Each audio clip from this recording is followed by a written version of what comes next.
Scandinavia is one of the richest parts of the world, with almost no unemployment, a low crime rate, and everything is clean and nice, and everybody is happy in their pretty little houses.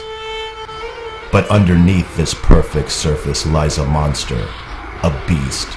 Sometimes the beast wakes up and shows its face to the world. The name of the beast is Black Metal.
To understand why the Scandinavian black metal scene is so special and literally exploded in the 90s, we have to go back more than 1,000 years to a time when the Vikings ruled the north before Christianity was enforced upon the Scandinavian people.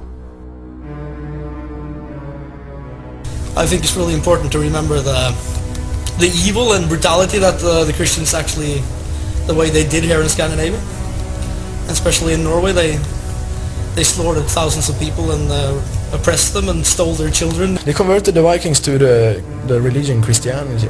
They came up here and forced us to believe in that shit. And they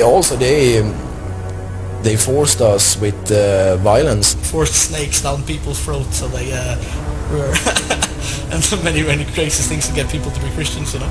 So it's just like pure brutality because of the kings. They wanted to sleep with the Pope in Europe to get more power. So then they enforced the Christianity on the normal people up here, you know.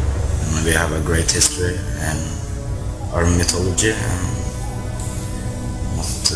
We are not Christians from the start. So, and Thor and Odin is great gods. And it's much great in the history if you read about it. It's very black metal.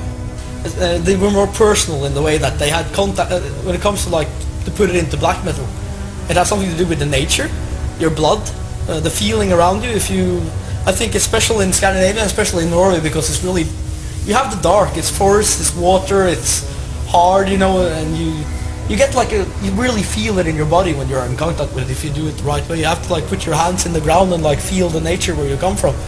And then when you read Northern mythology, you really God damn, you know, those people, they weren't so bad. They had a really good idea about what respect is, honor, especially self-respect.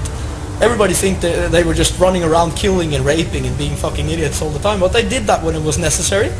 Of course, they would pillage some monks and blah blah blah and stuff like that. But they when it came to like the normal people, they were like, if you respect me, I will respect you. If you don't respect me, I don't respect you. Of what life is. But to explain it is like, it's massive, you know, and it takes really long time. But that's why I think it has something to do with, especially for me personally in black metal, it's they're so more personal gods. And of course you don't believe in them in the sense, but you believe in the spirit of them, you know, like the heritage of them. I don't walk around and believe anything because I'm atheist to the bone. But I see things sometimes that I like, and it gives me a good vibe, you know, vibration and feel. The Vikings were seafaring traders, warriors and pirates who raided and colonized wide areas of Europe from the 9th to the 11th century. They were known for being brutal on their crusades. The Viking mythology was based on their own beliefs, their own gods like Thor, the god of thunder, and Odin, the warrior god. I don't know if you say the same thing in English, but in Norway we call it the polytheistic or holy, which means many gods. You have like Jehovah and crap from the Jews, it's like mono. So you have one god that controls absolutely everything. But when it comes to like Northern mythology, I think a lot of us feel more... It fits like the Scandinavian people better, I think. Heathen mythology is a big part of black metal. So are the symbols. The early days of black metal mainly consisted of upside-down crosses, goats' heads, and pentagrams. White witches, so to speak, they have it where the point is turning up to eternity, heaven, whatever. This one turns down to me. I am eternity. I am my own god. So that's what it represents for me. And the other ones are east, west, north, south. But the main thing is that instead of pointing up, you're supposed to turn to heaven and pray to the god. It points to me. Today we see more and more symbols from the Viking and heathen era, like the hammer of Thor. It's really a symbol of forgotten past, you know, like the Norwegian who walks in the street, you know, like they know as much as, you know, like they know nothing, you know, and these symbols are often, I think, when you go with these, you know, like people are, oh, Nazi fuck, and you know, like Hitler and all those guys use this stuff for that, you know, like for the power and yeah. But I don't care, you know, it wasn't theirs in the first place, so people must see behind that, you know, like it was there 1,000 years before that, so I can't really stand for what the fucking guy did 60 years ago, you know, like he doesn't own these symbols, and so for me it stands for power and nothing else, and history. So I don't, because of course I don't believe in there's a god up in the sky who cracks his hammer and it's, you know, it's not that. 1,000 years later, many names, places, and stories from the old Viking mythology can be found within the black metal scene, both as band names, members, and in lyrics. You can even hear old Viking tunes in some black metal.